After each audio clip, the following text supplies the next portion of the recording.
Hey everybody, welcome or welcome back to my channel. My name is Leah Catherine and this is Leah Sees Movies.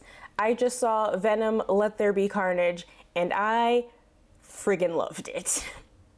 So Venom, Let There Be Carnage is the sequel to 2018's Venom, starring Tom Hardy, Michelle Williams, the guy that plays Dan, and in this one, Woody Harrelson and Naomi Harris.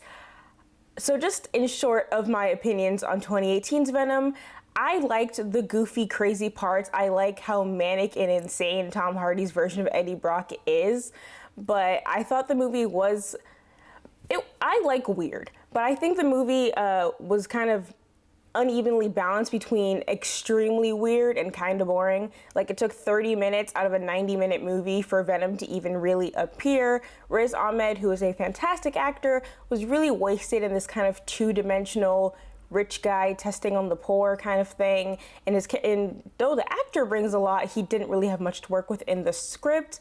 And unlike in this movie with Woody Harrelson, even if Woody Harrelson hadn't been given a comparatively more interesting villain, someone who's already a serial killer, the Woody Harrelson of it all, the specific kind of character and quirkiness that Woody Harrelson brings to a role means that even if he wasn't already playing someone named Cletus, he would have probably been a lot more engaging as the villain in such a quirky and kind of cartoony movie. Riz Ahmed didn't really work for me in that way. So I've never rewatched Venom since I saw the first one in theaters. This one I am definitely going to rewatch. This is the Magic Mike XXL effect is what I'm going to call it. A kind of subpar original, has some highlights but not really amazing, and then just in the sequel, fully realizing this is what the people always wanted. Let's lean into the comedy. Let's lean into men doing weird things. Like, I had so much fun with this movie. Also, I'm obsessed with Magic Mike XXL. It's on HBO Max. If you haven't seen it, please go watch it. If you were expecting a weird, crazy comedy about male strippers, XXL is the movie for you, but that's an aside. So in Venom, Let There Be Carnage, we pick up with Eddie Brock and the symbiote living inside him. He has kind of revived his dying career with Venom's help by covering Cletus Cassidy, a serial killer on death row who everyone's been trying to figure out where he buried his victims. And with Venom's help, Eddie cracks the case, accidentally leading Cletus to acquire some of the symbiote for himself, which eventually grows and develops into Carnage. Yeah, I mean, it's a pretty basic plot. Serial killer gets symbiote, goes crazy. Now symbiote wants to fight other symbiote. It's not a complex plot. This movie is like 82 minutes long. It is so short.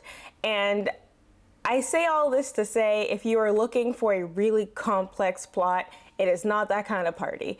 If you are looking for something dark and gritty, because I have seen people going, oh, you know, they want something that's like the MCU, they want something quippy, I regret to inform you, the movie is extremely funny. It is played way more like a comedy with horror in it than a like horror or gore type movie. Like, the focus is entirely on the quasi to legitimately romantic relationship between Eddie and Venom as they go through the trials and tribulations of being two kind of opposite people who love each other very much, who happen to share a body.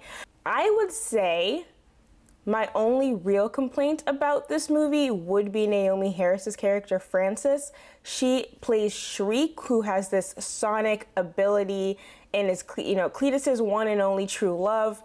And with her sonic abilities is also kind of the natural enemy of the symbiote. She can single-handedly kill them. And this creates an interesting kind of tension between Cletus, Carnage, and Frances, because the person he loves most in the world is someone who can kill Carnage, and the symbiote living within him is not okay with that. So if they had wanted to take this on a more serious route, they definitely could have leaned into that, slowly built that tension over time. But like I said, this is an 82-minute movie. They did not have that kind of time. So what they did instead was go, hey, have you seen Naomi Harris in Pirates of the Caribbean? Remember how freaking cool she looked as Calypso? Remember how everyone was like, nice, put it on your Pinterest board, that's a Halloween costume? That's kind of what they did with her. They didn't even, because of her power is a threat to Carnage, she can't really use her power around him. Like, it's a big source of contention. And for most of the movie, she's in jail. So they just wanted to give Naomi Harris a fake eye and also say Naomi Harris is in their movie. I think that would be my number one disappointing thing about the movie, is that obviously she's an actress who could have brought a lot to it, and she didn't really have the space to do that. I love this freaking movie, guys. It's so stupid. There is a type of stupid that is my favorite thing in the world. This just hits all of those, just hits every single one. I was laughing consistently. Tom Hardy, a sweaty, stuttering, manic king. Excellent. Well done. Where's his Oscar? This movie's so dumb. And it's why everyone complaining about it, I just think missed the message. Like, this movie isn't trying to be a super edgy, dark, back in the 90s, Venom was a killer. Maybe. In this one, he's going through some breakup issues. That's really, like, they have 2 adopted chickens for Venom to eat that he won't eat because they're best friends. That is the kind of movie this is. If you're looking for something else, I just don't know what to tell you. In this movie, Venom interrupts a performance of the song Venom by Little Sims to have a coming out speech at a rave full of clearly LGBT people. Excellent.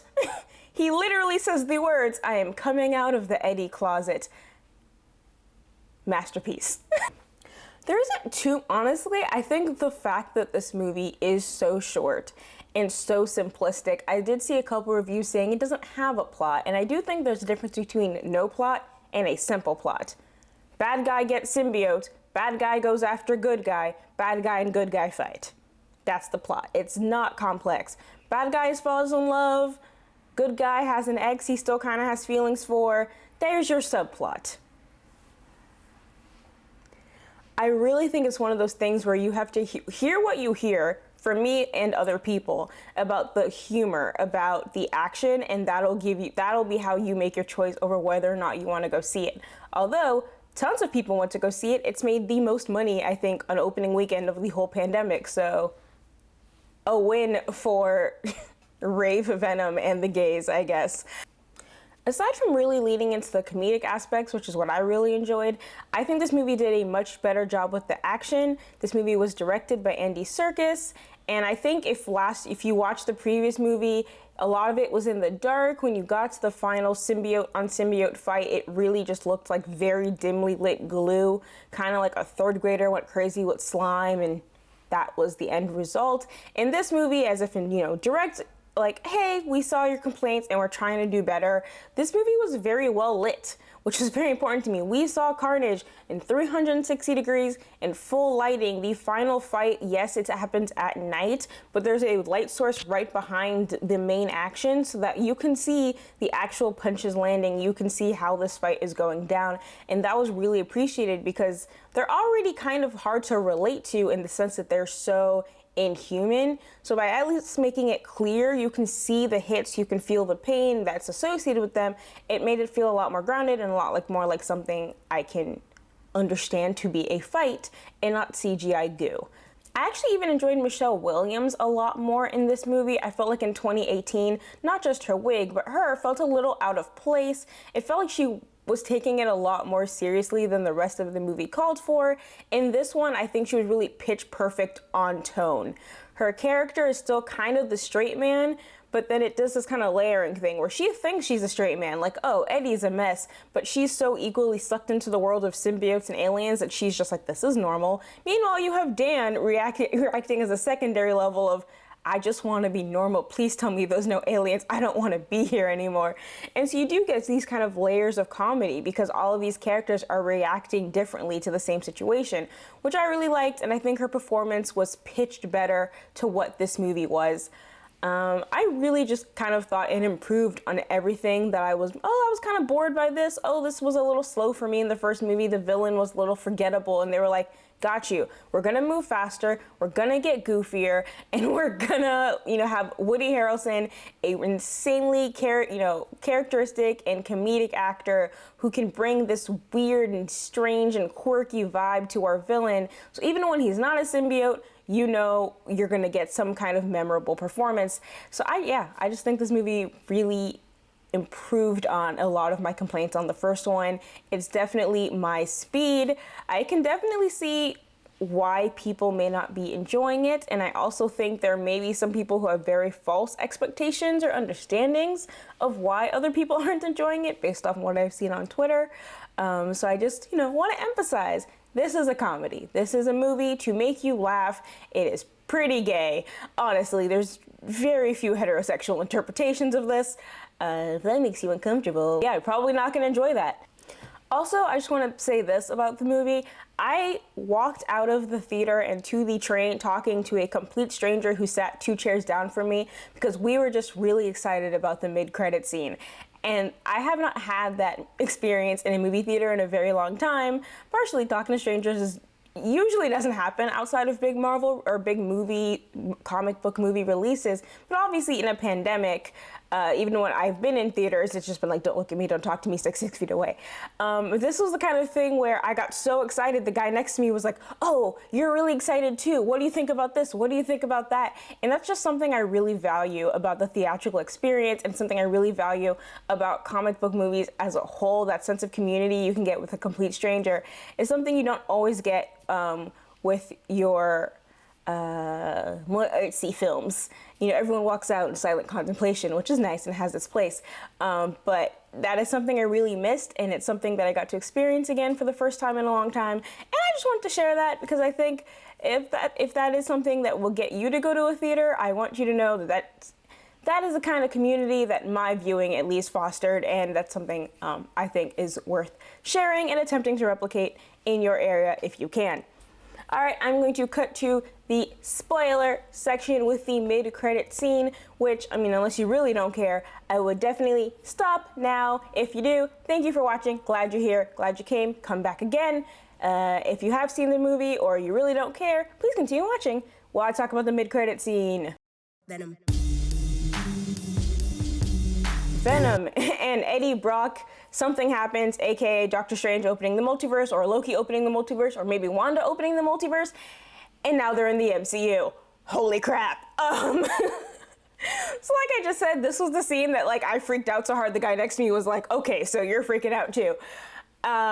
I admit I'm an easy mark. I like to start off everything by saying that I am an MCU shill. I'm easily excited. I hopped up and down. I was like, holy crap, they're not actually going to do it. Although, if you have seen it, the mid-credit starts with Venom and Eddie talking about alien knowledge that Eddie could never understand, and they're watching a Spanish soap opera where someone reveals a pregnancy. And I thought they were going to do the little Venom baby, and I'm not unconvinced they're not gonna do the Venom baby. But before we got any major pregnancy reveals, the universe opened, we saw beams of light, and then suddenly the TV shows Tom Holland's Spider-Man right after he has been revealed and suspected of murdering Mysterio. J. Jonah Jameson comes on the TV, and holy crap, Venom is in the MCU. And so like I said, I freaked out when I saw it because holy crap, but I'm also so scared. It's one of those things where I've been very far from home, no way home, critical. I've had a lot of issues with MCU Spider-Man, never really feeling like his own thing because he's trying to be Iron Man, trying to live up to the memory of Iron Man, and now Doctor Strange is here for him to be another father figure. I feel like we've gotten so little time, even though he's excellent. I think Tom Holland is a great Spider-Man. It really feels like his character is always aping other people and not really given the time to develop into the Spider-Man who became one of the biggest superheroes of all time around the world. This character doesn't always feel like that to me, and it's kind of disappointing, honestly. And so the fact that this movie, besides the fact that it's stealing a little bit from Miles in the Spider-Verse success, I'm really scared that Tom Holland's Spider-Man cannot hold his own against the nostalgia goggles of holy crap, Jamie Foxx's Electro, holy crap, we're getting Green Goblin again, holy crap, we're getting Alfred Molina's Doc Ock again. I'm not confident that when an audience of people my age who grew up on the original Spider-Man and older when they see Alfred Molina, I don't think they're gonna walk out of that movie and be like, yeah, Tom Holland did a great job. I think it's gonna be like, holy crap, did you see Doc Ock? Oh wait, Sinister Six, Vulture came back, Michael Keaton's here. Wait, is Venom in it? It's like my issue with Civil War. Civil War is not a cat movie. Debate me if you want to. Honestly, if you actually just look up my Twitter if you really want to debate me, because I promise you I've addressed everything ad nauseum on that. I keep saying I won't get sucked into the discourse, but then I do. But so that's like a big fear for me, is a solo film that does not feel like a solo film, or a solo film where the lead of the movie is a second and or third tier character. So the idea that we're adding all these characters and then possibly Venom, if not in No Way Home, but in the near future, I'm just like, will this feel like a Spider-Man movie? And God forbid, if Andrew Garfield and Tobey Maguire show up, R.I.P. Tom, because no one's gonna remember him. Unless it really pulls a Spider-Verse and is able to excellently balance building and developing a new hero while honoring the old ones, it is just gonna be like nostalgia goggles, everyone having a great time, because holy fuck, Tobey Maguire and Doc Ock are in the same room again. That got rambly, but the point is, I was excited and then I was scared, and that's kind of still where I'm at. If you have a different opinion, if you think about it differently, if you're more optimistic, let me know, cause but good screaming, bad screaming, both screaming, either way, it's gonna be a ride, I think. So, holy crap. The things you could not have foreseen 3 months ago, 6 months ago, a year ago, 5 years ago. I thought Venom pregnancy would be a wild choice. Even going into the movie, I was like, oh, everyone's like, oh, is Venom gonna show up in the MCU? Is Venom gonna have a Tom Holland? I was like, no, not now anyway. Like, that's a way away if that ever happens. Well, there I was, very confident and oh so wrong. So, my final thoughts are, I love this movie. It's very stupid. I adore every stupid 82 minutes of it. Brilliant. The post-credits made me very happy and then very scared, and I'm some weird continued mix of anxiety, and we will see what happens in like 2 months when I keep saying Far From Home, when No Way Home comes out, and I will be back and I will be talking about it, and hopefully I will be happy. Alright guys, thank you so much for watching. If you enjoyed this, please like, comment, subscribe, etc. If you don't want to do that and you've watched all the way to the end of this video, thank you. I still really appreciate you. You can follow me on the Bird app at Leah Sees Movies, and I'll catch you guys next time. Peace. Nobody walked out of the Green Knight having a conversation besides with the person they were already with. The Green Knight, you're not like, let me go talk to this complete stranger. Hey, what did you think was the symbolism of the cum rag? What do you think? Ooh, that would have, I mean, I'm sure like critic screenings did, but